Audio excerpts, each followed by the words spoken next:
Watching people fall asleep during a hypnosis show, many people might doubt the authenticity of it. But what is hypnosis and how does it work in our brain? Indian physicians first used it in medical treatment in the 1950s. They hypnotized patients who had limb amputations and were in great pain. And the patients felt no pain during the trance state of hypnosis.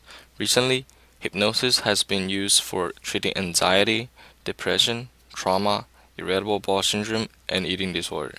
To better understand how hypnosis works, we will first explore how the brain works.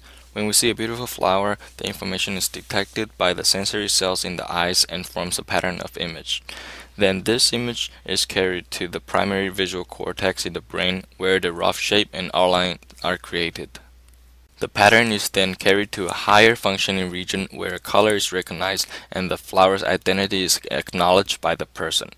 And this procedure of information going from bottom to top is called feed forward, which contrasts with the feedback process that sends information from the top back to the bottom. Researchers found that consciousness, what people see, hear, feel, and believe are all based on these feedback process.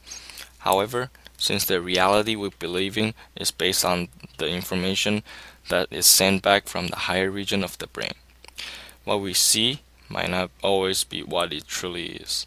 The images we see depend upon our individual life experiences and our memories that are ready to interpret the raw information we observed.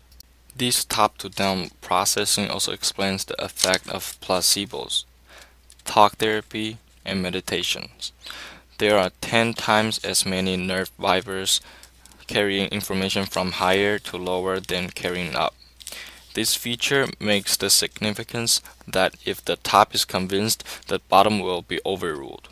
Both feed-forward and feedback process should match each other in order to make sense of the reality we see.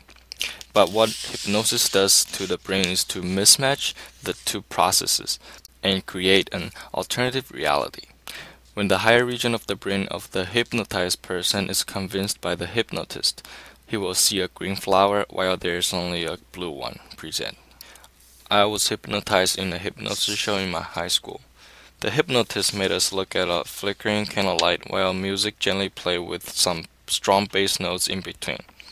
It made the atmosphere so comfortable and relaxing that I just feel like falling asleep in class. Then he asked us to put our hands together and imagine they are stuck by very strong glue. From our childhood memory, I think almost everyone must have put glue on their hands and had the sticky experience. And from this memory, the hypnotist successfully convinced us that our hands were glued. As the comfortable zone and atmosphere made me relax, the hypnotist was able to access the higher recognition level of my brain and convince me that my hands were glued together.